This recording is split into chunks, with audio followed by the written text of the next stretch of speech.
நேர்கள் இணைந்து கொண்டிருப்பது ஃபோக்கஸ் தமிழ் வானொலியில் சுவடுகள் நிகழ்ச்சி. இன்றைய சுவடுகள் நிகழ்ச்சியில் நம்மோடு மனித உரிமை செயற்பாட்டாளர் பிரான்ஸ் நாட்டிலிருந்து திரு ச.வி. கிருபாகரன் அவர்கள் கலந்து சிறப்பிக்கின்றார். அவருடனான இந்த சந்திப்பு அரங்கத்தில் நம்மோடு சுவடுகள் நிகழ்ச்சியை தொகுத்து வழங்குகிற சிரேஷ்ட சட்டத்தரணி திரு செல்வதுரை ரவீந்திரன் அவர்கள் தொகுத்து வழங்குகின்றார். நேர்களை நாம் நிகழ்ச்சிக்குள் இப்போது உள்வாங்குகின்றோம். வணக்கம் திரு கிருபாகரன் அவர்களே. வணக்கம். வணக்கம் திரு சத்யபாலன். வணக்கம் ரவி அண்ணா. வணக்கம். தொடர்வோம். மனித உரிமை சபையில் இருக்கிற நடவடிக்கைகளை பற்றி தமிழர்களுடைய தரப்பிலிருந்து அதனை ஒரு உத்தரவாதத்துடன் சொல்லக்கூடிய ஒருவர் நீங்கள் அதை தொடர்ந்து பயணித்துக் கொண்டிருந்திருக்கிறீர்கள். ஆகவே நான் உங்களிடமிருந்து இதுவரை காலம் நடத்தப்பட்ட தீர்மானங்கள், தற்சமயம் ஏற்படுத்தப்பட்ட தீர்மானங்கள் என்பவற்றை பற்றி நான் பேசலாம் என்றுதான் என்னுடைய அழைப்பு. உங்கள் நேரத்தின் பிரகாரம் இந்த சிறிதளவு நேரம்தான் ஒதுக்கி இருந்தீர்கள். நாங்கள் அதற்குள் அதை செய்ய பார்ப்போம். நான் சென்ற வாரம் ஒருவரை நான்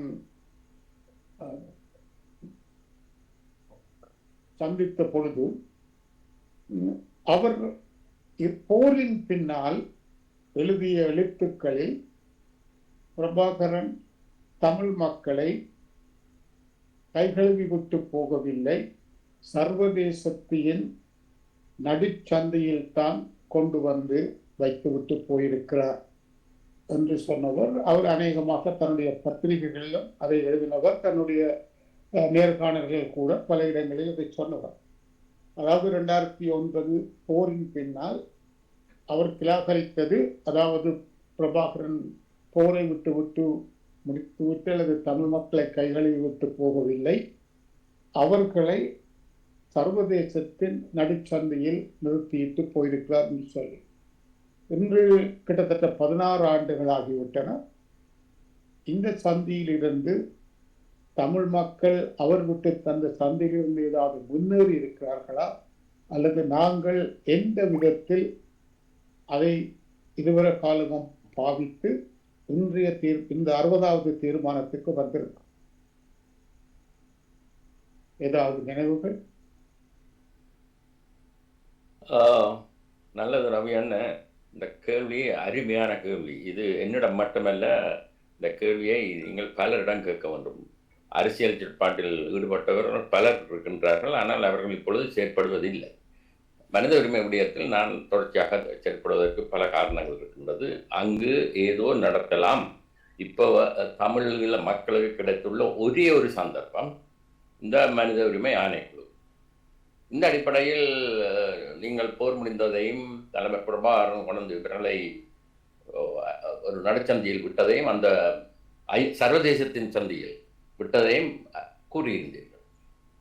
இது இப்படியான கதைகள் பலர் விதமாக சொல்வார்கள்.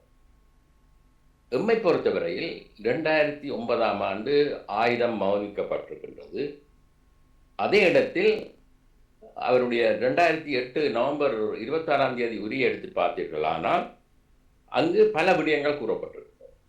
தொடர்ச்சியாக எமது தமிழீழ மக்களுடைய சுய நிர்ணய போராட்டம் எப்படியாக தொடர வேண்டும், எப்படியாக ஆக்கள் அதை நடத்த வேண்டும், எப்படியான உறவுகளை நாங்கள் மேற்கொள்ள வேண்டும் என்று. உண்மையை கூறுவதானால் நாங்கள் இப்பொழுது சர்வதேசத்துடன் நடப்பது ராஜதந்திர போர். ஆனால் தலைவர் பிரபாகரன் சொன்ன விடயங்கள் எதுவும் நடைபெறவில்லை. இதுதான் உண்மை. அவர் தனது உரை 2008ஆம் ஆண்டு நவம்பர் 26ஆம் தேதி சொன்ன உரையில், மக்களுக்கு சொன்ன உரையில் அது விசமத்தனமாக சில பேர் அதை குழப்பிவிட்டார். அது ஒரு பக்கம். நாங்கள் ஐநா மனித உரிமை சபையை பார்த்தோம் என்றால் 2009ஆம் ஆண்டு கடுமையாக யுத்தம் நடக்கும் பொழுது அங்கு என்ன நடைபெற்றது என்றால், மேற்கு நாடுகள், உங்களுக்கு தெரியும், மனித உரிமை ஆணைக்குழு தொடர்ச்சியாக ஒரு வருடத்தில் 3 தடவை சந்திக்கும். ஆனால் 16 அங்கத்துவ நாடுகள் ஏற்றுக்கொண்டால் விசேடமான ஒரு அமர்வு நடைபெறும். அதை மேற்கு நாடுகள் கேட்டது, ஒரு விசேட அமர்வுக்கு மனித உரிமை சபையில். அங்கு உங்களுக்கு தெரியும், ஸ்ரீலங்காவுடைய கை பெரிய அளவில் ஓங்கி இருந்த காரணத்தினால் அந்த விசேட அமர்வு எப்பொழுது என்ன திகதிக்கு கொடுக்கப்பட்டது என்றால் 26, 27ஆம் தேதி மே. ஆனால் அந்த தேதி கொடுத்து ஒரு சில நாட்களிலேயே யுத்தம் முடிவடைந்து விட்டது. அந்த அந்த காரணத்தினால் அங்கு இந்த மனித உரிமை சபையினால் எதையும் செய்ய முடியாத ஒரு கட்டத்துக்கு மேற்கு நாடுகள் தள்ளப்பட்டன.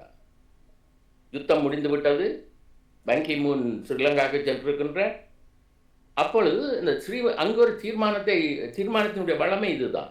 ஒரு நாட்டை பற்றிய தீர்மானம் ஒரு நாடு அங்கத்துவ நாடோ ஆரோ கொண்டு வந்துட்டிருந்தால் இரண்டாவது தீர்மானம் அவங்க ஏற்றுக்கொள்ளப்பட மாட்டாது.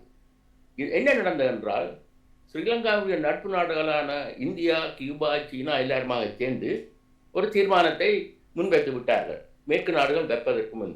ஆனால் மேற்கு நாடுகள் ஸ்ரீலங்காவை கண்டிப்பதற்கான ஒரு தீர்மானத்தை கொண்டு வர இருந்த பொழுது அவர்கள் பிந்திவிட்டார். அந்த தீர்மானம் மே 27ஆம் தேதி நிறைவேற்றப்பட்டது. அந்த தீர்மானம் எப்படியான தீர்மானம் என்றால், ஸ்ரீலங்காவை யுத்தத்தை வென்றதுக்கு வாழ்த்துவதுடன் அவர்கள் அதில் ஒரு முக்கியமான விடயம் என்னென்றால் 13ஆம் திருத்த சட்டத்தை நிறைவேற்ற வேண்டும். அதே இடத்தில் பன் கி மூனுக்கு இவர்கள் கொடுத்த உத்தரவாதத்தை நிறைவேற்ற வேண்டும். பன் கி மூனுக்கு கொடுத்த உத்தரவாதம் என்னென்றால், நாங்கள் உள்நாட்டில் நடந்த நீதி கோரலுக்கு நாங்கள் பதில் சொல்வோம். ஆனால் அந்த 2009ஆம் ஆண்டு தீர்மானம் அவர்கள் வெற்றி அடைந்தாலும் நடுநிலைமையாக இருந்த 7 நாடுகள் வாக்களித்திருந்தால் அவர்கள் ஸ்ரீலங்காவை திருப்திப்படுத்தாமல் தான் அவர்கள் விருப்பம் இல்லாமல் தான் நடுநிலை வகித்தார்கள். அவர்கள் வாக்களித்திருந்தால் இந்த தீர்மானம் மேற்கு நாடுகள் வென்றிருக்கும். அது ஒரு கதை. இது இப்படியாக நடந்த கட்டத்தில் அதன் பின்னர் யுத்தம் முடிந்து இந்த தீர்மானம் வந்துவிட்டது. இந்த தீர்மானத்தை யாரும் பெரிதாக மதிக்கவில்லை. அது பல கபடங்கள் வந்த தீர்மானம். இதன் பின்னர் நீங்கள் அந்த சரித்திரத்தை ஒழுங்காக பார்த்தீர்கள் என்றால் 2012ஆம் ஆண்டு மார்ச் மாதம் வரையும் அங்கு ஐநா மனித உரிமை சபையில் நாங்கள் தலையால் நடந்தால் கூட எதுவும் நடைபெறவில்லை. காரணங்கள் பல. காரணம் என்னவென்றால், அந்த தீர்மானத்தை முதல் கனடா, அடுத்தது ஃபின்லாந்து போன்ற நாடுகள் கொண்டு வரத்துக்கு வழிகிட்டது. செல்வாக்கில்லை. மனித உரிமை சபையில் கடும் எதிர்ப்பு. 47 நாடுகளுடைய வாக்குகள் கிடைக்கவில்லை. அதனால் அவர்கள் கைவிட்டார்கள். 2012ஆம் ஆண்டு மார்ச் மாதம் அதை யார் எடுத்தார்கள் என்றால் அமெரிக்கா. அமெரிக்கா எடுத்தபடியால் மாபெரும் வெற்றியை அந்த தீர்மானம் பெற்றுக்கொண்டது. அந்த தீர்மானம் பெற்றுக்கொண்டதை தொடர்ந்து 2014ஆம் ஆண்டு வரை தீர்மானம் படிப்படியாக சின்ன சின்ன விஷயம், தீர்மானங்கள் பெரிய பாதிக்கப்பட்டவருக்கு பெரிய திருப்தி அளிக்கக்கூடிய தீர்மானங்கள் அல்ல இன்றும். ஆனால் அந்த தீர்மானங்களின் முறையின்படி அதுதான் ஸ்ரீலங்காவை ஒரு கண்காணிப்புக்குள் ஐநாவுடைய கட்டுப்பாட்டுக்குள் வைத்திருக்கக்கூடியதாக காணப்பட்டது. 2012 2014 வரை அமெரிக்கா அந்த தீர்மானங்களை தொடர்ச்சியாக கொண்டு வந்த பொழுது ஸ்ரீலங்காவில் என்ன நடைபெற்றது என்றால் ஆட்சி மாற்றம். ரணில் விக்ரமசிங்கா பிரதமர், சிறிசேனா ஜனாதிபதி, அவர்கள் தமது நரி விளையாட்டை தொடங்கிவிட்டார்கள். 2015ஆம் ஆண்டிலிருந்து 2019ஆம் ஆண்டு வரை அங்கு நாங்களும் இந்த தீர்மானத்துக்கு ஆதரவு, அவர்களுக்கு எதிரான தீர்மானத்துக்கு தாங்களும் ஆதரவு. இதை ஐநா ஏமாற்றப்பட்டு விட்டது. அப்பொழுதும் நாங்கள் சொன்னோம், இது எல்லாம் நரி விளையாட்டுகள், தந்திரங்கள். இப்பொழுது என்ன நடக்கிறது என்றால், அதன் பின்னர் ஐநா மனித திரும்ப 2021-22 தீர்மானங்கள் நிறைவேற்ற சொல்லுகின்றேன். 2 ஆண்டு அவகாசம் ஸ்ரீலங்காவுக்கு கொடுக்கப்பட்டது. அந்த 2 அவகாசம் இந்த 60வது கூட்டத்தொடரில் தான் வந்து முடிந்தா போல் இந்த தீர்மானத்தை முன்மொழிவதற்கு உள்ள சிக்கல் ஏற்பட்டது. என்ன சிக்கல் என்றால், இதை இந்த ஆய்வாளர் என்பவர்கள் ஒழுங்காக புரிந்து கொள்ள வேண்டும். என்னவென்றால், இந்த தீர்மானம் வந்த வேளையில் 60வது கூட்டத்தொடர் வந்த வேளையில் ஸ்ரீலங்காவில் ஒரு ஆட்சி மாற்றம் மட்டுமல்ல, ஒரு புதிய ஆட்சி, எந்த காலத்திலும் ஆட்சியில் இல்லாத ஒரு கட்சி, அத்துடன் ஐநாவை பொறுத்தவரையில் ஒரு ஜனநாயக முறையில் அவர்கள் ஆட்சிக்கு வந்திருக்கின்றார்கள். ஐநா மனித உரிமை ஆணையாளரை கூப்பிட்டிருக்கின்றார்கள். அவரை சுதந்திரமாக நாடெல்லாம் பார்க்க விட்டிருக்கின்றார்கள் என்றொரு செய்தி எங்கும் பரவிவிட்டது. ஆனால் நான் கடந்த 6 மாதமாக எச்சரித்துக் கொண்டே வந்திருந்தேன். பல கட்டுரைகள், பல வானொலிகள், பல ஊடகங்களில் இதொரு கஷ்டமான காலமாக முடியப் போகுது. அதன்படி அங்கு செப்டம்பர் 8 நாங்கள் செல்லும் பொழுது, செல்ல முதலே நமக்கு தெரியும் சில விடயங்கள். செல்லும் பொழுது அங்கு தீர்மானம் ஒன்று ஏற்கனவே தயாரிக்கப்பட்டு விட்டது. கோ குரூப் என்பார்கள். கோ குரூப் என்றால் பிரித்தானியா, கனடா, மொண்டனீக்ரோ, நோர்த் மாசிடோனியா, மலாவி. அந்த தீர்மானத்தை பார்த்தால் அங்கு எதுவும் உருப்படியாக இல்லை. ஆனால் இது ஏன் நாங்கள் சர்வதேச விசாரணை கொண்டு போக முடியாது, ஐசிசிக்கு கொண்டு போக முடியாது என்ற வார்த்தைகள் ஏன் செய்யவில்லை, ஏன் செய்ய முடியாமல் இருக்கின்றது என்று பார்த்தால், உண்மையை சொல்லுகின்றேன், தமிழர் பக்கத்தில் பரப்புரை என்பது 0. இதுதான் உண்மை. லொபி பண்றது 0. யாரும் நாடுகளை சந்திச்சோ அவருடைய தலைநகருக்கு சென்றோ நாடுகளை சந்தித்து இந்த தீர்மானம் பெறுகின்றது இப்படியான வேலைகளை செய்யுங்கள் என்று சொல்லவில்லை. அதற்கு மாறாக ஸ்ரீலங்கா அரசு இந்த தீர்மானத்தை நிர்மூலமாக்குவதற்காக கடுமையாக உழைத்தார்கள். ஆப்பிரிக்க நாட்டில், தென் அமெரிக்க நாட்டில், ஆசிய நாட்டில் கடுமையாக உழைத்தார்கள். சரி, தீர்மானம் ஏற்கனவே வரவு வந்துவிட்டது என்று பார்த்தால், அங்கு கன்சல்டேஷன் ஆன் டிராஃப்ட் ரெசல்யூஷன் என்று ஒரு தேதியை மறந்துவிட்டேன், ஒரு நாள் நடந்தது. அங்கு என்ன நடந்தது என்றதை நீங்கள் யாவரும் கவனிக்க வேண்டும். அங்கு ஸ்ரீலங்காவோட ஒரு சீனியர் ஆஃபீஸர் அல்ல ஒரு ஆள் வந்தது, 2 பெண்கள் வந்திருந்தார்கள். முன்னுரிமை அவர்களுக்கு தான் கொடுக்க வேண்டும், தீர்மானம் அவர்களுக்கு எதிரானது.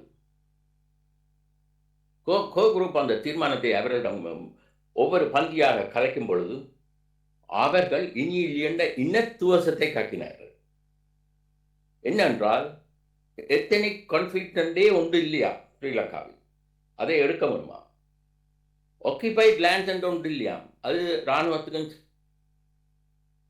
இப்படியான கஷ்டங்கள் அவர்கள் அந்த முழு டிராஃப்ட் ரெசல்யூஷனையே மாற்றினார்கள். அந்த ரெசல்யூஷன்லேயே உருப்படியாக ஒன்றும் இல்லை, அதையும் மாற்றினார்கள்.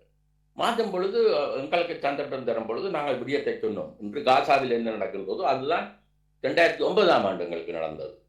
அப்பொழுது நீங்கள் யாரும் தூக்கத்தில் இருந்தீர்கள். இப்பொழுது உள்ள அரசாங்கம் ஒரு நல்ல அரசாங்கம் என்று நீங்கள் நினைக்காதீர்கள். வேறு ஒரு புனிதமானவர்கள் அல்ல. 83ஆவது ஜூலை கலவரத்துக்கு இவர்கள் தான் பொறுப்பென்று ஜிஆர் ஜெயவர்தனாவால் அழைக்கப்பட்டு இவருடைய கட்சி தடை செய்யப்பட்டது. இவர் ஓடி ஒழித்தவர்கள். ஆனபடியால் உங்களுக்கு சரித்திரம் தெரியாதபடியால் இப்படி கலைக்கின்றீர்கள். இப்படி சொல்லுகின்றோம். பார்த்தா உங்களுக்கு சில நாடுகளை சொல்லுகின்றேன். China, Cuba, Ethiopia, Philippine, Maldives என்னவோ தங்கள் வீட்டு பிரச்சனை போல் கடுமையாக நிற்கின்றார்கள். என்ன இந்த தீர்மானம் எந்த பிரயோசனமற்றது. ஸ்ரீலங்காவில் நல்ல ஆட்சி நடக்கின்றது. புதிய அரசாங்கம் எத்தனையோ பேரை பிடித்து மறியலில் போட்டு விட்டார்கள். அங்கு கடும் எதிர்ப்பு. அன்றே நாங்கள் எமது மனதில் ஒன்று உதயமாகிவிட்டது. இந்த தீர்மானம் தட்டி தவறி வாக்கெடுப்புக்கு போனால் தோல்வி. யாருக்கு தோல்வி? எங்களுக்கு. நலிந்தமான தீர்மானம், எந்த விஷயமும் இல்லாத தீர்மானமாக இருந்தாலும் தோல்வி அடைஞ்சால் என்ன நடக்கும்? ஸ்ரீலங்காவின் கை ஓங்கும். கை ஓங்கும் பொழுது என்ன நடக்கும்? இனிமேல் தீர்மானத்தை கொண்டு வருவது, எப்பொழுது ஸ்ரீலங்காவை அங்கு வைத்திருப்பது என்ற சிக்கல்கள் இருக்கின்றது. வாயால் பலரும் வடை சுடலாம். லோபி ஒழுங்காக செய்யவில்லை. லோபியை பற்றி அக்கறையில் தமது நாட்டிலேயே தமது நாட்டை லோபி பண்ணி செய்ய முடியாதவர்கள் இன்று வாயால் வடை சுட்டு கொண்டிருக்கிறார்கள். இதுதான் நடந்தது. உங்களுடைய ஃபோக்கஸ் தமிழுக்கு சொல்லக்கூடிய விடயம். இதனால் இறுதியாக தலைகீழாக நடந்தோம். என்னென்ன நாடுகளை காண முடியுமோ சில கட்டத்தில் எம்மை போன்றவர்கள் சிலர் நாட்டை விட்டு நாடு சென்று இறுதி நேரத்தில் சிலரை சந்திக்க வேண்டிய கட்டாயங்கள் கூட ஏற்பட்டது. ஏனென்றால் அவர் சொல்லிவிட்டார்கள், ஜெனிவாவில் எங்களுடன் கருத்து பிரயோஜனம் இல்லை, சில பேரை வேறு இடங்களில் காண வேண்டும். சில நாடுகள் அவர்களை சந்தித்து இறுதி நாளில் அதிகமாக அக்டோபர் வெள்ளிக்கிழமை மதியத்துக்கு பின்னர் ஒரு செய்தி கிடைத்தது. என்னவென்றால், இந்த தீர்மானத்தை சில திருத்தங்களுடன் வாக்களிப்பு இல்லாமல் ஏகமனதாக நிறைவேற்றலாம் என்ற ஒரு கட்டத்துக்கு வந்தது. காரணம், நாங்கள் சில்லறையாக வேலை செய்யவில்லை. சும்மாக வந்து 1.5 நிமிடம் உரை, அங்கிருந்து தேத்தனி குறித்து பசி பண்ணி போனவர்கள் அது வேறு 70 பேர் ஈழத்தமிழர்கள். ஆஸ்திரேலியா, அமெரிக்கா, கனடா, ஐரோப்பாவிலிருந்து சகல நாடுகளும் அங்கிருந்தார்கள். என்ன கோசிப், எத்தனை பேர் நாட்டை சந்தித்தார்கள், எத்தனை பேரை லோபி பண்ணார்கள், அவர்களுடைய சிந்தனைகளை மாற்றினார்கள். 1-2 உரைதான் இந்த சபையில் முக்கியம். ஒரு வருஷத்துக்கான அடையாள அட்டை தான் முக்கியம் என்றதுதான் மனித உரிமை என்றது போல் கொண்டாச்சு. இப்ப அங்க லொபி பண்ணதார் ஒரு சிலர். ஆஸ்திரேலியாவில் இருந்து ஒரு நண்பர் வந்திருந்தார், விரைமாக்கள் வந்தவர்கள். ஆனால் லொபி பண்ண குரூப்பை நமக்கு தெரியும், அது 3 குரூப்பாக இருந்தது. நாங்கள் ஒரு கட்டத்தில் இறுதி நேரத்தில் ஜெனீவாவில் நின்று பிரயோஜனம் இல்லை என்று வேறு நாடுகளுக்கு போய் லொபி பண்ண வேண்டிய கட்டங்கள் வந்தது. ஆகையால் நான் சுருக்கமாக சொல்வதானால், இந்த தீர்மானம் எந்த விதத்திலும் பிரயோஜனம் இல்லாத ஒரு தீர்மானம். ஆனால் இந்த தீர்மானம் நாங்கள் கைவிட்டிருந்தால் அல்லது தோல்வி அடைந்திருந்தால், இன்று நாங்கள் அடுத்த முள்ளிவாய்க்காலில் காலை ஜெனீவாவில் சந்தித்திருப்போம். ஸ்ரீலங்கா வெற்றி கொண்டாடி இருக்கும். நல்லதானே? நீங்கள் தொடருங்கள், நான் உங்களுக்குரிய விடயத்தை சொல்லுவேன். தற்சமயத்தில் இருக்கின்ற தீர்மானம் நிறைவேற்றப்படாமல் விட்டிருந்தால், நீங்கள் கூறுகிற மாதிரி திரும்ப ஸ்ரீலங்காவை ஐநா சபைக்கு முன்னுக்கு நிறுத்துவது என்பது முயற்கொம்பாகத்தான் இருக்கும். நிச்சயமா. ஆகவே எங்களுடைய கையில் இப்பொழுது ஒரு தீர்மானம் ஸ்ரீலங்காவை ஓரளவுக்காவது ஐநாவின் கண்காணிப்பில் வைத்துக் கொள்ளக்கூடிய அளவுக்கு இருக்கின்றது. அதை தமிழ் மக்கள் இங்கிருந்து ஓரளவுக்கு புத்திசாலியமாக முன்னேற வேண்டும், அல்லது அடுத்த 2 வருடங்களில் சர்வதேசம் என்பதும் எங்களுடைய உரிமைகள் சம்பந்தம் போன்ற விடயத்தில் கைவிடலாம்.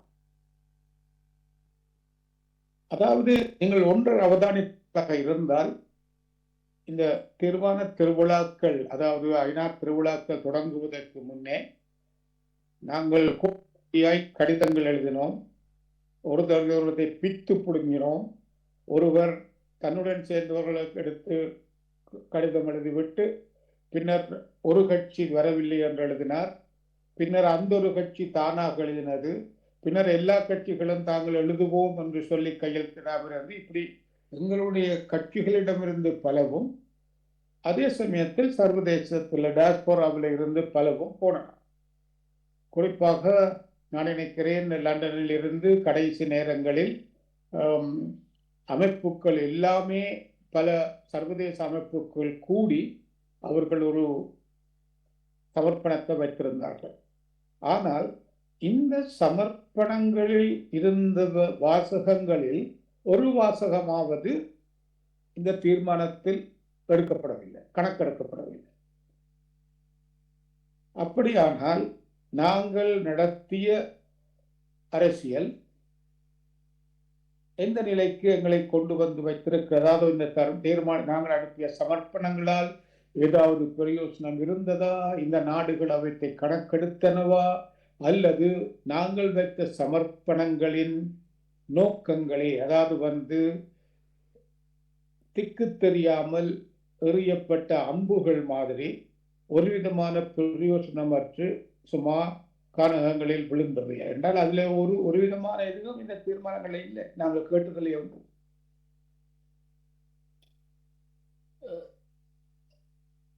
அதாவது கேட்கிறதே அதுனா கணக்கெடுக்கிறதா? நாங்கள் கேட்கிறது என்று சொல்லும் பொழுது நாங்கள் அங்கு இனப்படுகொலை என்று தான் நீங்கள் எங்களுக்கு செல்ல வேண்டும் என்று நிர்பந்தித்துக் கொண்டு இருக்கின்றோம். எந்த மாஜரை பார்த்தாலும் அது ஒரு கேள்வியாக இருக்கிறது. இரண்டாவது, எங்களுடைய சுய நிர்ணய உரிமை தரப்பட வேண்டும் என்பதை கேட்கிறோம். அதே சமயத்தில் சர்வதேச விசாரணை தான் வேண்டும் என்று கேட்கிறோம். இந்த 3 பற்றியும் அவர்கள் இந்த தீர்மானமோ அல்லது ஐநா கணக்கெடுத்த மாதிரி தெரியவில்லை. இதற்குரிய காரணம் என்னவாக இருக்கும்? நாங்கள் கேட்பது தவறா, அல்லது எங்களுடைய அணுகுமுறை தவறா, அல்லது மற்றவை எல்லோருக்கும் விசர் எங்களுக்குத்தான் குத்தியா? நல்ல விடயம் என்னவென்றால், இந்த சர்வதேச விசாரணை ஐசிசிக்கு பாரப்படுத்த வேண்டும், இது ஒரு இன அழிப்பு என்றதை ஏற்றுக்கொள்ள வேண்டும் என்ற விடயங்கள் மிக நீண்ட காலமாக வரும் விடயங்கள். நிச்சயமாக 2009க்கு பின்னர் தான் இந்த விடயங்கள் ஆரம்பிக்கப்பட்டதா என்பது பொய். அது இப்பொழுது வந்த அமைப்புகளும் இப்பொழுது வந்த அரசியல்வாதிகளும் கூக்குரலிடும் விடயம் நிச்சயமாக உங்களுக்கு நன்றாக தெரியும் எப்பொழுது இதுகள் எல்லாம் ஆரம்பிக்கப்பட்டது என்பது. ஏனென்றால் அங்கு நடந்த கமிஷன்கள் இதற்கும் எந்த விதமான பதில்கள், எந்த விதமான வெளிப்பாடுகள் இல்லாத கட்டத்திலே இந்த சர்வதேச விசாரணை வேண்டும் என்பதும், இன அழிப்பு யாழ் நூலகம் இருந்ததுடன் அது ஒரு கலாச்சார அழிப்பு என்ற அடிப்படையில் ஜினோசைட் என்பது ஜூலை 83க்கு பிறகு ஆரம்பமாகிவிட்டது. ஆனபடியால் இவை எம்மை பொறுத்தவரையில் நியாயமான கோரிக்கை. ஆனால் இதை அரங்கேற்றுவது, இந்த கட்டத்தில் நான் ஒரு சிறிய விடயத்தை இதற்குள் கொண்டு வர விரும்புகின்றேன். இதை எப்படியாக நாங்கள் அரங்கேற்றுவது? முதலாவது கேள்வி, இன்றைக்கு காசாவை பார்ப்போம். காசா பலஸ்தீனியருடைய பிரச்சனை. அங்கு 53 இஸ்லாமிய நாடுகள் அவர்களுக்கு இன்டர்நெட்டில் நீண்ட காலமாக ஆதரித்து வருகின்றது. ஆனால் நாளுக்கு நாள் காசாவுடைய யுத்தம் மோசமடைந்து தரைமட்டமாக்கி அந்த மக்களுக்கு எந்த உரிமையும் இல்லை என்ற கட்டங்கள் வந்தது. நீங்கள் வடிவாக ஆராய்ந்து பார்த்தால் என்றால் பாரதூரமான காலம் இல்லை, 1 மாதம் 2 மாதத்திற்குள் பிரான்ஸ், பிரித்தானியா, கனடா, ஆஸ்திரேலியா போன்ற நாடுகள் என்று வாயை துறந்து அது ஒரு நாடு, அதை நாங்கள் அங்கீகரிக்கின்றோம் என்று சொன்னார்களோ அன்றுடன் தான் அந்த நாட்டுக்கு, அந்த பலஸ்தீனியருக்கான அங்கீகாரம் ஐநா பொதுச்சபையில் பெரிதாக வந்திருக்கின்றது. அவருடைய போராட்டம் மிகவும் நீண்ட காலம்.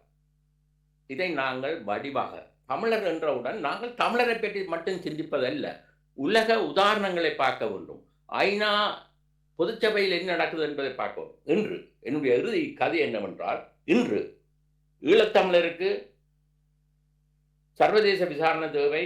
இன அழிப்பு நடந்திருக்கின்றது, போர்க்குற்றம் நடந்திருக்கிறது, மனித உரிமை மீறல் கடுமையாக 48ஆம் ஆண்டிலிருந்து நடக்கின்றது.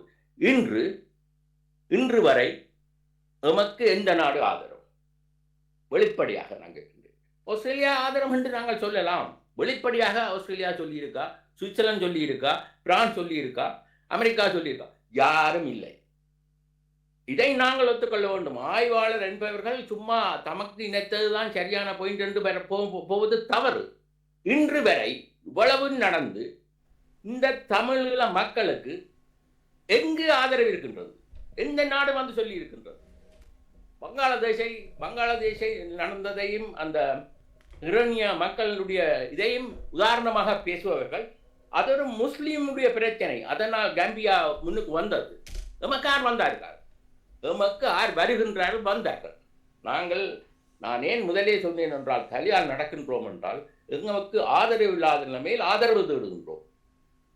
நாளுக்கு நாள் பார்த்தால் மனித உரிமை சபையில் 1 நிமிட உரையில் சுவிட்சர்லாந்துடைய தலைமைத்துவம், சிலருக்கு விசா கொடுக்கவில்லை, அதை பற்றி சுவிட்சர்லாந்தை பற்றி கண்டிப்பாக நடக்கின்றது. மிகவும் மோசமாக பேசப்படுகின்றது. ஆய்வாளர் என்பவர்கள் சீனா, இந்தியா, ஆறாரே தமக்கு வந்த மாதிரி வசைப்பாடுகின்றார்கள். இவர்கள் யாராலும் இன்று வரை ஒரு நாட்டை, எமது மக்களுக்கு, அது அரசியல்வாதிகளாக இருக்கலாம், சிவில் சமூகமாக இருக்கலாம், வெளிநாட்டிலிருந்து வீரம் பேசும் தமிழர்களாக இருக்கலாம், இன்று வரை ஒரு நாட்டை எமக்கு ஆதரவாக கொன்றாமல் ஐநாவிலும் ஐநா மனித உரிமை சபையிலும் குறை சொல்லி கொண்டிருக்கின்றோம். இங்கு தவறு எங்கே இருக்கின்றது என்றால், எம்மில் தமிழ் மக்களில் தான் தவறு இருக்கின்றது. நாங்கள் கூறு போடப்பட்டு விட்டோம் 2009ஆம் ஆண்டுக்கு பின்னர். ஒரு பக்கத்தால் நம்முடைய அரசியல் பிரச்சனையை கூறு போடப்பட்டு விட்டது. சங்கங்கள், நாலஞ்சு இருந்த சங்கங்கள் 40,000 50,000 வந்துவிட்டது. எங்கு போனாலும் பிரச்சனை. ஒரு இடத்தில் பிரச்சனை இல்லை என்றால் தான் அவனிட கேட்க வேண்டும், என்னடாப்பா பிரச்சனை என்றால் எங்கும் பிரச்சனை. பாடசாலையிலிருந்து, சங்கங்கள் இருந்து, கோயிலில் இருந்து, அரசியல் பிரச்சனையிலிருந்து எங்கும் பிரச்சனை. அப்படியானால் நான் கேட்கின்றேன், இன்று இந்த தீர்மானத்துக்கு நொண்டி சாட்டி சொல்லி பேசுகிறவர், தீர்மானம் நல்லதல்ல, அதை நான் ஒத்துக்கொள்கின்றேன். சொல்பவர்கள் ஒரு வழிமுறையை சொல்ல வேண்டும். எங்கு நமக்கு ஆதரவு இருக்கின்றது, எந்த நாடு வரும், எந்த நாட்டை கொண்டு நாங்கள் முன்னுக்கு செல்ல முடியும். ஆகையால் நாம் எம்மில் பிள்ளையை வைத்துக்கொண்டு மற்ற நாடுகளிலும் மற்றவர்களும் குறை சொல்வது மிக மிக தவறு. காரணம், நாங்கள் அங்கு இன்டர்நெட்டில் 35 வருடமாக என்னென்னவோ கஷ்டங்கள், என்னென்னவோ வருத்தங்கள், இப்பொழுது எங்களுடைய சொந்த பணத்தில் தான் வேலை செய்கின்றோம். எங்களுக்கு யாரும் பணம் தருவதில்லை. அப்படி என்றால் அவர்கள் வந்து சொல்லட்டும், உங்களுக்கு நான் கொடுத்த நான் தமிழர் மனித உரிமைக்கு மையத்துக்கு இவ்வளவு கொடுத்தனால் அல்லது கிருபாரனுக்கு இவ்வளவு கொடுக்குறேன். சொந்த காசில் தான் வேலை செய்கின்றோம். இதுதான் உண்மை. ஆகையால் சும்மா வந்த விதத்தில் வசைபாடி அங்கே வேலை செய்வதையும் பார்த்தவர்கள், அங்கே வந்த 70 பேரில் எத்தனை பேர் நாடுகளை சந்தித்தார்கள்? வந்த அரசியல்வாதிகள், அரசியல்வாதி என்பது நான் சொல்வது ஆரம்பத்தில் வந்த அரசியல்வாதிகள் யாரும் இந்த நாட்டையும் சந்தித்தது. அவர்களுக்கு ஒன்றரை உரை என்று அவர்களுக்கு கற்கப்பட்டு விட்டது. ஒரு வருஷம் அடியாளாட்டை என்று கற்கப்பட்டு விட்டது. அதை விட அவர்களுக்கு மனித உரிமையில் என்ன செய்யலாம் என்பது தெரியாது. இன்று என்ன நடக்கின்றது உங்களுக்கு தெரியும். வந்த தீர்மானம், அது போன முறையும் வந்த இந்த முறையும் ஸ்லாப், ஸ்ரீலங்கா அக்கௌண்டபிலிட்டி ப்ராஜெக்ட், அதை குறை சொல்லப்படுகின்றது. உண்மையில் ஸ்லப்பில் பல பல ரகசியங்கள், பல பல அணுகுமுறைகள் இருக்கலாம். இது நமக்கு தெரியாது. நாம் அந்த அளவுக்கு பெரிய ராஜதந்திரிகள் அல்ல. ஆனால் ஸ்லப்பினுடைய நோக்கம் என்ன என்பதை நாங்கள் புரிந்து கொள்ள வேண்டும். ஸ்லப்பினுடைய நோக்கம் என்ன? ஆதாரங்களை தேடுவது, சாட்சிகளை தேடுவது. அது என்னுடைய நோக்கம் பாரிய நோக்கம் இருக்கின்றது. இதை உலக அரசியலை தெரிந்தவர், உலக சரித்திரத்தை தெரிந்தவர்களுக்கு தான் விளங்கும். சும்மா வாயால் வட சுடுகிறவர்களுக்கு தெரியாது. இதனுடைய அருமையாலும் தெரியாது. உங்களுக்கு தெரியும், இந்த முறை வந்த ரெசல்யூஷனில் $13 மில்லியன் அதுக்கு ஒதுக்கப்பட்டுள்ளது. இதுக்குத்தான் எதியோப்பியா, பிலிப்பீன்ஸ் எல்லாரும் கத்துனாங்க. என்னன்னு கேட்டால், இவ்வளவு காசு யூஎன் நட்டத்தில் போகின்றது, யூஎனில் பணம் செலவழிக்க பணம் இல்லை, ஸ்ரீலங்கா அக்கௌண்டபிலிட்டி ப்ராஜெக்டுக்கு என்னென்று 13,000 ஒதுக்குவீங்கள். இதுகள் எல்லாத்தையும் புரியாதவர்கள். சும்மா எவ்வளவு கஷ்டப்பட்டு இந்த தீர்மானம் இன்று இப்படியாவது எமக்கு பிடிக்கல் கொண்டு வந்திருக்கின்ற உணர்வு ஒன்றும். உண்மையில் நான் சொல்லுங்கள் அண்ணன். இல்லை, நான் அதாவது நான் இந்த கேள்வியை நீங்களை எடுத்தபடியா நான் கேட்கிறேன். அதாவது தீர்மானம் இந்த மாதிரியான ஒரு தீர்மானமாக இருந்தாலும் இலங்கை அரசாங்கம் இந்த தீர்மானத்தை ஏற்றுக்கொள்ளவில்லை. அவர்கள் தாங்கள் இந்த தீர்மானத்தை ஏற்றுக்கொள்ள மாட்டோம் என்றுதான் அறிவித்திருக்கிறார்கள். தமிழ் மக்களும் தங்களுடைய பரவணி பழக்கத்தில் நாங்கள் இந்த தீர்மானத்தை ஏற்றுக்கொள்ள மாட்டோம் என்ற ஒரு நிலைப்பாட்டுக்கு போவது சரியா? அது புத்திசாலித்தனமா? அல்லது இருக்கின்ற இந்த தீர்மானத்தில் இருந்து நாங்கள் எங்கு முன்னேற வேண்டும் என்று பார்க்க, நீங்கள் கூறியபடி ஆதாரங்கள் தேடுவதற்கும் குற்றங்களை பற்றி கவனிப்பதற்கும் இவ்வளவு தொகை ஒதுக்கப்பட்டிருக்கிறது. அதே சமயத்தில் மனித உரிமை ஆணையாளர் செம்மணியில் வந்து பார்த்ததும் பின்னர் அரசாங்கத்தில் ஜனாதிபதியை சந்தித்த பொழுதும் அவர் மிக தெளிவாக கூறிய வார்த்தைகள், இந்த போர்க்குற்றங்களுக்கும் இந்த மனித உரிமை மீறல்களுக்கும் பதில் கணக்கு கொடுக்க வேண்டியவர்கள் ஸ்ரீலங்கா அரசு தெளிவாக சொல்லியிருக்கிறார். ஆனால் எந்த விதத்தில் அவர்கள் அதை கணக்கு கொடுப்பது என்ற ஒரு விதத்தில் நாங்கள் இந்த தீர்மானத்தின் அடிப்படையில் ஐக்கிய நாடுகள் சபையோடு இணைந்து போவதா அல்லது வளமை போல நாங்களும் இதை ஏற்க மாட்டோம், சர்வதேச அதிகாரம், சர்வதேச விசாரணை இங்கு இல்லை, எங்களை இனப்படுகொலை என்று நீங்கள் கருதப் போவதில்லை, ஆனால் இது எங்களுக்கு தேவையில்லை என்று ஒரு நிலைப்பாட்டு எடுப்பதால், அதாவது வளமையான ஒரு எதிர்ப்பு நிலைப்பாட்டு எடுப்பதால் அது தமிழ் மக்களுக்கு நன்மை தருமா? நிச்சயமாக நாங்கள் இப்பொழுது பார்க்கும் வேலைகள் என்னவென்றால், நான் சொல்கிறேன் ஒத்தமட்டமாக தமிழீழ மக்கள் பார்க்கும் வேலை என்னவென்றால், வடக்கு கிழக்கு என்றிருந்தது வடக்காக போய் இப்போ ஆனரவு யாழ் மாவட்டத்துக்குள் நிற்கின்றது. 1-2 புத்த கோயில்களுடன் ஆரம்பித்தது. இப்போ எங்கும் புத்த கோயில்கள் சிங்கள மக்கள் எங்கும் குடியேறிவிட்டார்கள். எம்முடைய இனம் இப்பொழுது என்னத்தை எதிர்பார்க்குது என்றால், முழுத்தாக ஸ்ரீலங்காவாக்குங்கள். இதுதான் அவர்களுடைய சிந்தனை. உண்மையில் யதார்த்தமாக சிந்திப்பவர்கள், விஷயம் விளங்கினவர்கள் யாரும் ஐநா மனித உரிமை சபையில் இப்பொழுது வேலை செய்வதில்லை. முந்தி வந்திருக்கின்றார்கள். காரணத்தை சொல்லுகின்றேன். அதுக்காண்டி சில பேர் நான் ஆக்களை மட்டம் தட்டி கதைக்கிறேன் என்று மாத்திரம் கதைக்கப்படாது. என்னவென்றால், அங்கு உள்ள நுணுக்கங்களை படித்து நுணுக்கங்களை அறிவதற்கு ரவி அண்ணே போன்ற சட்ட வல்லுநர்கள், சட்டம் நீண்ட காலமாக தெரிஞ்சவர்கள், நீண்ட காலம் இந்த அரசியல் பிரச்சனையை தெரிந்தவர்கள் அங்கு வருவதில்லை. தோட்டத்துக்கும் சொல்லுகின்றார்கள் இளைஞர் நானும் இளையவனாகத்தான் அங்கு சென்றேன். நான் பெரிய வயதில் செல்ல இப்பொழுது வயது போயிருக்கின்றது ஒழிய நான் 35 வருஷத்துக்கு முதல் என்றால் பாருங்கள் எத்தனை வயதில் சென்றிருப்பேன். ஆகையால் இளையவருடைய இது வரத்தான் வேண்டும், படிக்கத்தான் வேண்டும். அங்கு ஒற்றுமைத்து வேலை செய்வது என்பது மிகவும் கஷ்டம்.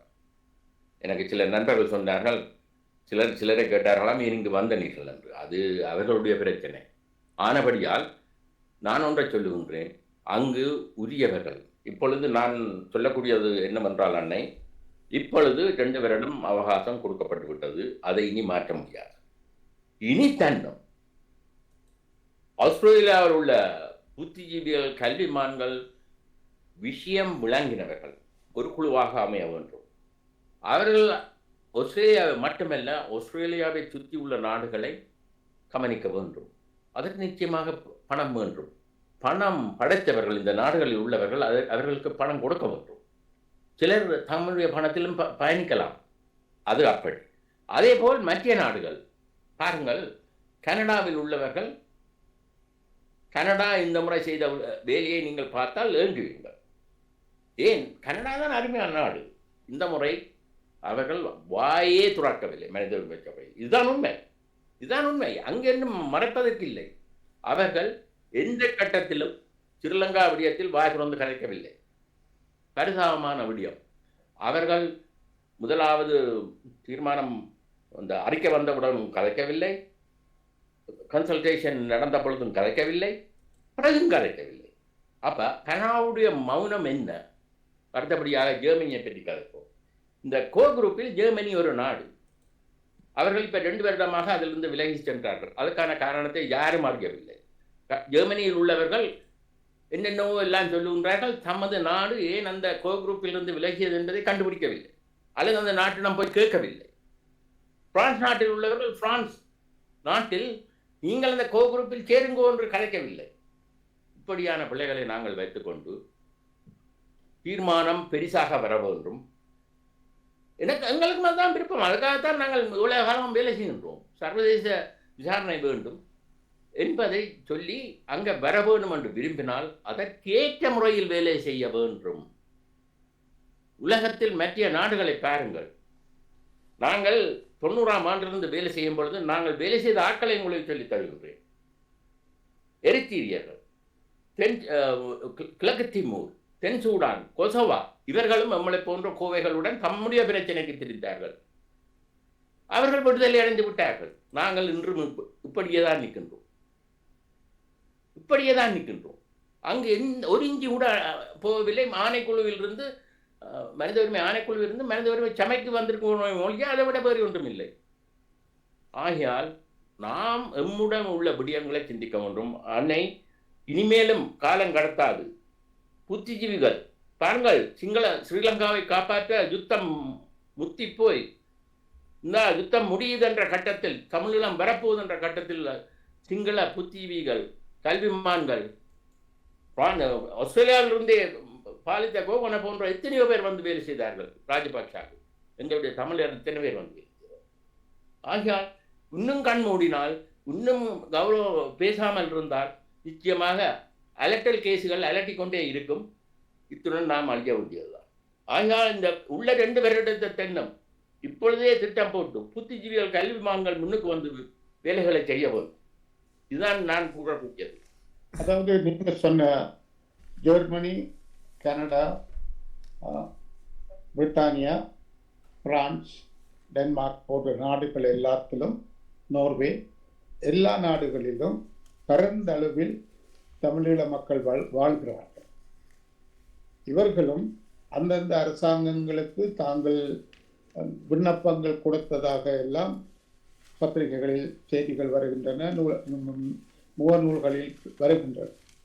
ஆக இவர்கள் எல்லோரும் கூட அந்த அரசாங்கங்களுக்கு ஒரு திட்டமான ஒரு பொது கருத்தியலை வைத்திருப்பதாக தெரியவில்லை. இவர்கள் எல்லோரும் கூட அங்கு கேட்ட விடயங்கள் அல்லது பேசிய விஷயங்கள் சில டயஸ்போரா அமைப்புகளின் அனுசரணையில் இவைதான் கேட்கப்பட வேண்டும் என்று சொல்லி கேட்டார்களே ஒழிய மனித உரிமை சபையில் நாங்கள் அடைந்து கொள்ளக்கூடிய என்றதை தந்திரமாகவோ அல்லது சூஷ்மமாகவோ அல்லது தெளிவாகவோ அங்கு முன்வைக்கவில்லை. நீங்கள் பார்த்தீர்களாக இருந்தால் பிரித்தானியாவை பாருங்கள், தெளிவான சிந்தனை உள்ள பலர் இருந்தார்கள். ஆனால் அவர்கள் அரசாங்கத்துக்கு வைத்த கோரிக்கைகள் அரசாங்கம் மரியாதைக்கு ஏற்றுக்கொண்டாலும் அவர்கள் மனித உரிமை சபைக்கு எடுத்துக்கொண்டு சொல்லக்கூடிய ஒரு தீர்மானங்களாக அமையவில்லை.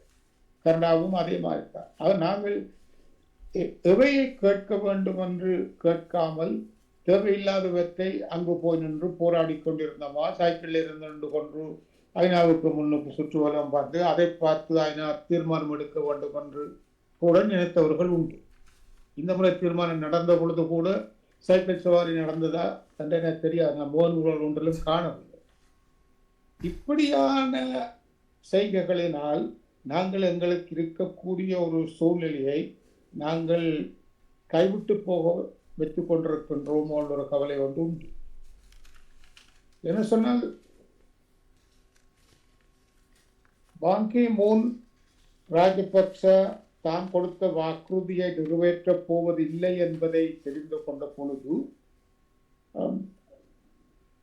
தர்ஸ்மன் தலைமையில் ஒரு குழுவை அமைத்து அங்கு போர்க்குற்றங்கள் நடந்ததா என்று பார்க்க சொல்லி ஒரு மேண்டேட்டை அவர் கொடுத்த அறிக்கையில் அங்கு நடந்தது போர்க்குற்றங்கள் நடந்திருக்கின்றன, அங்கு மனித உரிமைகள் நடந்திருக்கின்றன போன்றவற்றை அவர் சொன்னார். நாங்கள் அவைகளை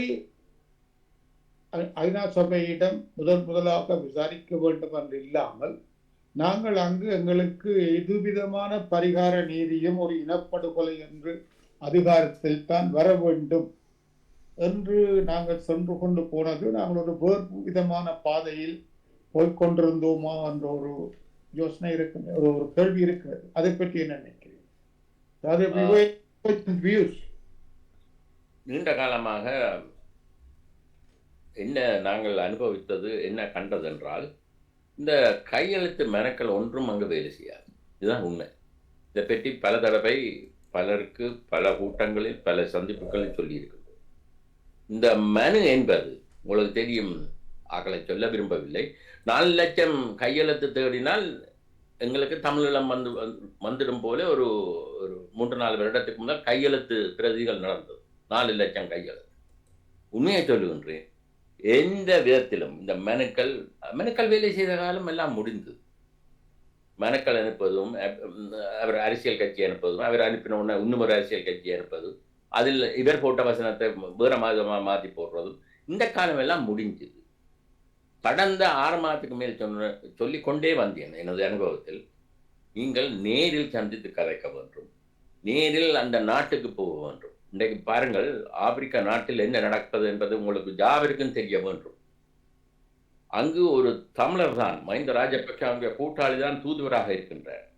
அவர் ஏறக்குறைய 20 நாடுகளுக்கு தூதுவராக இருக்கின்றார், ஸ்ரீலங்காவின் தூதுவராக. அவருடைய வேலை திட்டத்தின் பிரதிபலிப்புத்தான் ஆப்பிரிக்க நாடுகள் என்று இந்த நிலைமைக்கு வந்திருக்கின்றன.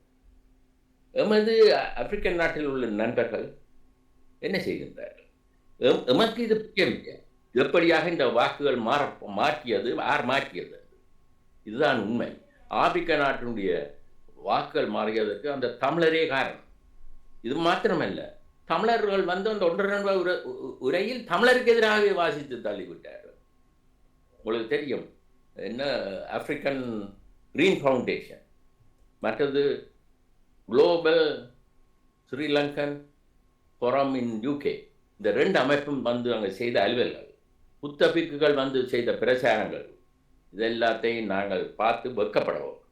காரணம், 1.5 நிமிட உரை, அதுதான் அங்கே முக்கியம். அந்த உரையிலும் விஷயமுள்ள உரையாக இருந்தால் வேறு, ஒரு சர்வதேச அளவில் அந்த உரை எடுபடுமாக இருந்தால் அது வேறு. அங்கு அப்படியான உரைகளும் அல்ல.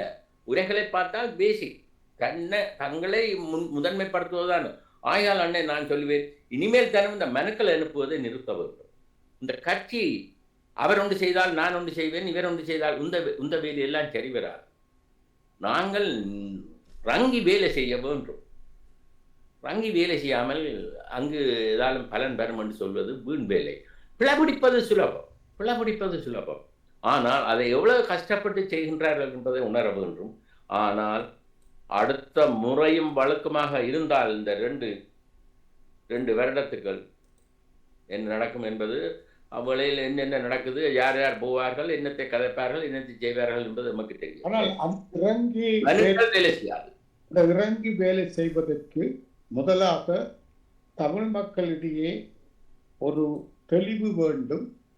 நாங்கள் மனித உரிமை சபையில் மூலம் எதனை அடைந்து கொள்ளலாம் என்று சொல்லிய அந்த ஒரு தெளிவுத்தன்மை வந்தால்தான் அந்த தெளிவுத்தன்மையில் மற்றவர்கள் இப்போது நாங்கள் மிக ஒவ்வொருவருக்கொருவர் குறுக்காகத்தானே வேலை தோன்றிருக்கிற மாதிரி தெரிகிறது. நான் சொன்ன மாதிரி பாரதமாக பார்த்தால் மனித உரிமை சபையில் அவர்கள் விளங்கி கொண்டு வருவது அந்த குறிப்பிட்ட காலப்பகுதியில் போர்க்குற்றங்களும் மனித உரிமை மீறல்களும் நடந்தனவா என்றுதான் அவர்களது இனவாதமாக பார்க்கவில்லை. நாட்டில் மனித உரிமைகள் நடந்ததா முக்கியமாக அந்த காலகட்டத்தை தான் குறிப்பிடுகிறார்கள். அவ அந்த காலகட்டத்தில் நடக்கின்ற அவற்றை நாங்கள் விளங்கிக் கொள்வதற்காக விசாரிப்பதற்காக அனுசரணை பார்ப்பதா, அல்லது நாங்கள் அங்கு திரும்பவும் இந்த 2 வருட காலத்திலும் தொடர்ந்து தமிழ் மக்களுக்கு நடத்தப்பட்டது இனப்படுகொலை, நீங்கள் இனப்படுகொலை ஒன்றே தீர்மானிக்க வேண்டும், அதற்கு சர்வதேச விசாரணை தர வேண்டும் என்று கோருவது எவ்வளவு தூரத்துக்கு மனித உரிமை சபையில் அது எடுபட போகும்? திரும்ப திரும்ப நீங்க தான் சொல்லுவீர்கள் எங்களுடைய தத்துவம் என்னென்றால் காற்றடிக்கிற காலத்தில் நாங்கள் பஞ்சு விற்க போவோம், மழை அடிக்கிற காலத்தில் உப்பு விற்க போவோம். அப்ப நாங்கள் காலம் தெரியாமல் அல்லது அவர்கள் என்னத்தையோ நோக்க நாங்கள் என்னவோ அங்கு வியாபாரம் செய்ய கொண்டு போய் வைக்கிற மாதிரி தான் படுகிறது. அப்ப அந்த சிந்தனை எங்களுக்கு இப்ப வரப்போகுது.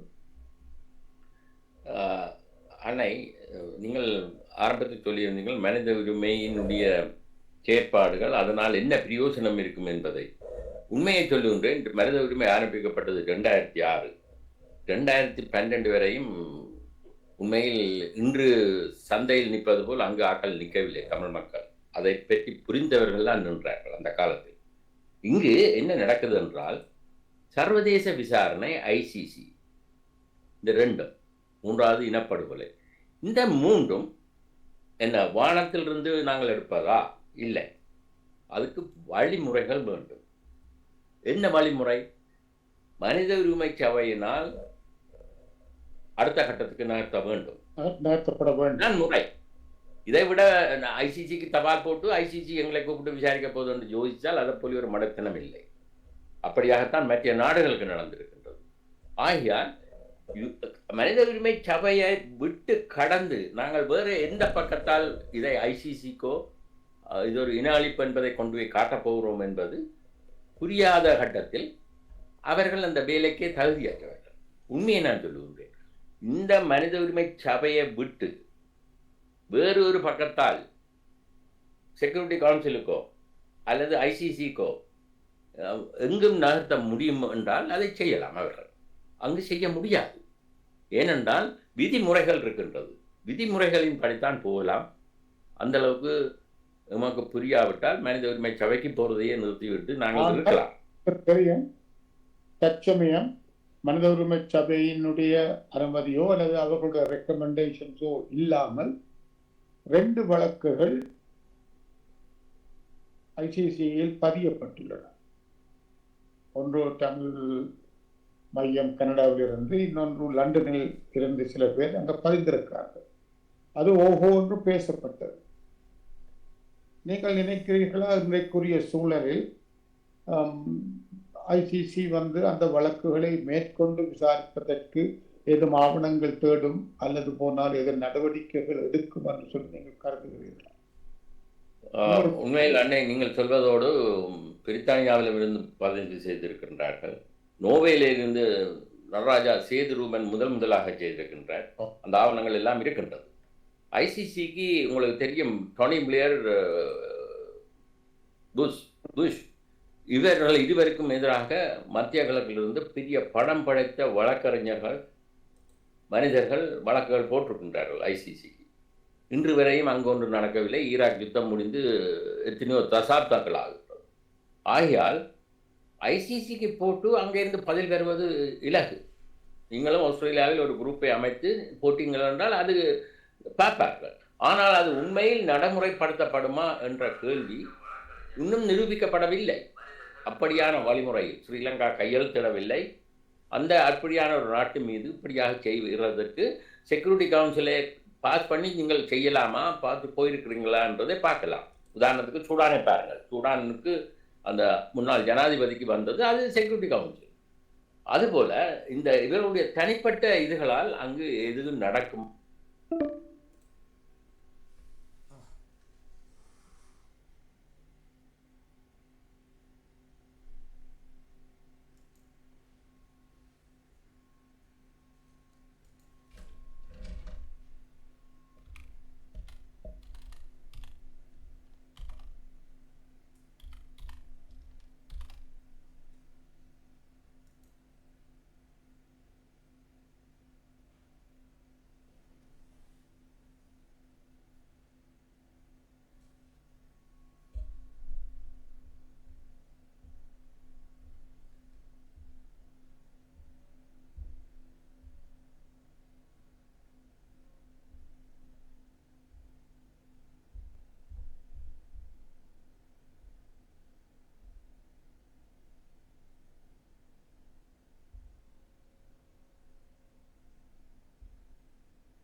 ஸ்ரீலங்கா ஏன் அதற்கு இறுதிக்கட்டத்தில் ஓம்பட்டவர்கள் என்றால் அதுக்கு பல காரணங்கள் இருக்கின்றது. அங்கு தச்சலா வாக்கெடுப்பில் அவர்கள் தோல்வி, நாங்கள் வெற்றி கண்டால் அவர்களுக்கு படு தோல்வி. சர்வதேச சமுதாயத்தில் முதலாவது பெரிய இழப்பாக இருந்திருக்கும் அவர்களுக்கு, அவருடைய புதிய அரசாங்கத்துக்கு. இதுதான் மீண்டும் மீண்டும் சொல்லக்கூடிய விடயங்களாக இருக்கின்றது. ஆனால்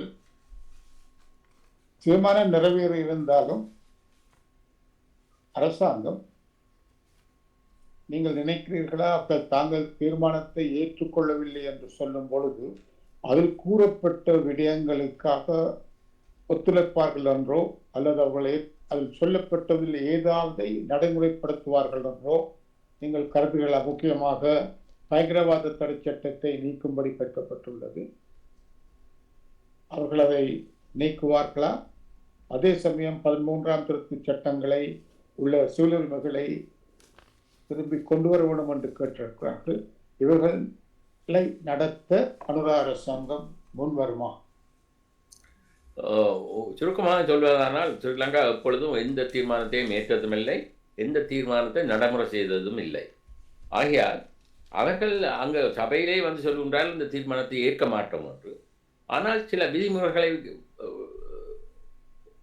பின்பற்ற வேண்டிய காரணமும் சபையில் தமக்கு பெரும்பான்மையான வாக்குகள் வரும் வரையும் இப்படியாகத்தான் போக போகின்றோம். ஆகையால் நாங்கள் நாட்டை தேடி வேலை செய்யணும் மொழிய ஸ்ரீலங்கா இந்த தீர்மானத்தை மதித்து எது செய்ய போகுது என்பது அது போய் நடக்காது. ஆனால் சர்வதேச இப்போ பாருங்கள், சாட்சிய போராட்டம் அது தோல்வி, ஆயுத போராட்டம் மௌனிக்கப்பட்டு விட்டது. இப்பொழுது ராஜேந்திர போராட்டத்தில் நாங்கள் தோல்வி காண்போமாக இருந்தால் எமது நிலைமை என்ன? நாளுக்கு நாள் புலம்பெயர் மக்கள் தான் புலம்பெயர் மக்களின் எண்ணிக்கை தான் கூடுகின்றதை ஒழிய நாட்டில் குறைந்துகின்றது. அதுக்காண்டி நானும் போய் இருந்திருக்கலாம் தானே என்று சில பேர் கேட்பார்கள். அது நான் வந்த காலம் வேறு வேறு காரணத்துக்காக நான் வந்தேன் ஆரம்பத்தில். ஆகையால் என்ன சொல்லுகின்றோம் என்றால், எமக்கு இனப்பற்றும் இருக்குமாக இருந்தால் இனப்பற்றுக்காக அங்கே இருக்க வேண்டும் என்றில்லை, வெளியில் இருந்தும் இனப்பற்றுக்கு வேலை செய்யலாம். அந்த இனப்பற்றுக்கு வேலை செய்வது உண்மையான நேர்மையான காசுக்கு பணத்துக்கு ஆசைப்படாத வேலையாக இருக்க வேண்டும். எம்மை அதற்கு அர்ப்பணிக்க வேண்டும். காசு வரும், எங்கே இதுக்குள்ளால காசு வரும், 4 பேர் காசு தருவாங்கள் என்று எதிர்பார்த்து கொண்டு வேலை செய்வது அழகல்ல. அது உண்மையான அர்ப்பணிப்பும் அல்ல. ஆனால் அர்ப்பணிப்புடன் நாங்கள் யாவரும் வேலை செய்ய வேண்டும். இன்னும் 2 வருடத்தை வீணாக்காமல் அதுக்கான திட்டங்களை போட வேண்டும். இன்னும் 2 வருடத்துக்குள் என்னென்ன நடக்கப் போகின்றதோ தெரியவில்லை, இருந்து பார்ப்போம். தான் நீங்கள் ஒரு சுழவு நேரமே தான் ஒதுக்கி இருந்தபடியாலும் நான் நன்றியுள்ளவனாக இருக்கிறேன். நீங்கள் ஒரு மனத்தியாலத்தில் கேட்டு நாங்கள் சம்பாதித்திருக்கிறோம். ஒரு பரப்பை மாத்திரம் தொட்டுவிட்டு செல்வோம். மிக அன்றைய நாட்களில் பிரிட்டிஷ் தமிழ் போரத்தின் காரியதரிசியோ தலைவரோ ரூட் ரவி அடிக்கடி வெளியிட்ட காணொளிகளில் செவ்விகளில் இளைஞர்கள் முன் வந்து மனித உரிமை சபையில் தொடர்கின்ற வேலைகளை பொறுப்படுத்தி செய்ய வேண்டும் என்று சொல்லியும் அதற்காக பல இளைஞர்கள் முன்வர வேண்டும் என்று சொல்லுகிறார். ஆனால் நான் நாட்டிலே சில இளைஞர் பேசிய பொழுது அவர்களுக்கு அந்த நாட்டம் இல்லை. ஏனென்று சொன்னால் அவர்களுடைய அபிப்பிராயங்களின்படி இந்த புலம்பெயர் தமிழர்கள் தான் பல பிரிவினைகளால் வந்து இந்த மாதிரி இவர்களை குழப்பி அடிப்பதாலும் அங்கு ஊரில் உள்ள கட்சிகளை நடத்துவதாலும் தங்களுக்கு இவற்றில் இணைந்து கொள்ள விருப்பம் இல்லை என்ற ஒரு அபிப்பிராயங்களை தெரிவிக்கிறார். அப்ப இவர்களில் யார் நாட்டில் உள்ள இளைஞர்கள் கலந்து அவர்களை குறித்து அவர்களை எங்களுடன் சேர்த்து கொண்டு பயணித்தேன். உண்மையில் பொது தொண்டுக்கும் ஒரு இனப்பற்றுக்கான வேலையும் நாங்கள் அறை கூவ வேண்டிய அவசியம் இல்லை. இனப்பற்று இப்போ உதாரணத்துக்கு அன்னை உங்களை பாருங்கள், என்னை பாருங்கள். நாங்கள் எல்லாம் 4 பேர் வாண்டு கூப்பிட்டு வந்தவர்கள் அல்ல. இன உணர்ச்சி இருக்கின்றது. இனம் இப்படி அழிந்து கொண்டு போக விடப்படாது என்று பார்க்கின்றோம். எமக்கண்ட ஒரு தாயக பூமி இருக்கின்றது, அதை காப்பாற்ற வேண்டும் என்று பார்க்கின்றோம். நான் வேலை செய்த கணினி வேலையை செய்த கம்ப்யூட்டிங், அதையே அப்படியே கையை விட்டு இதற்குள் வந்தவர். அதற்காக பல பல்கலைக்கழகங்களில் போய் மனித உரிமை என்றால் என்ன, அதற்கு என்னென்ன வரவுகள் உண்டு, தொழில்சார் கல்வியாக அதை கற்றவர். ஏனென்றால் அது எனது இனத்தை காப்பாற்றுவதற்கான பிரயோசனம் இருக்க வேண்டும். அதே இடத்தில் ஸ்ரீலங்கா ராஜதந்திரிகளுக்கு சமனாக நிற்க வேண்டும். களத்தில் ஒன்றுமே தெரியாமல் நான் வெளியில் இருந்துட்டு நோட்டீஸை அடித்து விட்டுட்டு போய் அவங்க கணக்கெடுக்கவே மாட்டாங்க. இதுதான் உண்மை. அங்கு நாங்கள் அங்கே நின்றால் அதுக்கு ஒரு புறம்பான மரியாதை இருக்கும். அவர்கள் உதாரணத்துக்கு கன்சல்டேஷன் மீட்டிங்கை பற்றி கதைப்போம். கன்சல்டேஷன் மீட்டிங்கில் அங்கே உருப்படியாக என்ன சொன்னது என்பது அங்கே இருந்த தமிழருக்கும் தெரியும், சிங்களவருக்கும் தெரியும், சர்வதேசத்துக்கும் தெரியும். அதை யார் யார் சொன்னார்கள் என்பதும் அங்கு தெரியும். ஆகையால் நாங்கள் முதலாவதாக எம்மை அர்ப்பணிக்க வேண்டும். அதற்கேற்ற கல்விகளை நாங்கள் பெற்றுக்கொள்ள வேண்டும். அதற்கேற்ற தகமைகளுடன் அங்கு சரிசமனாக நிற்க வேண்டும். எமக்கொண்டு ஒரு நாட்டை உருவாக்க வேண்டும். நான் சொல்வது 2 விதமாக.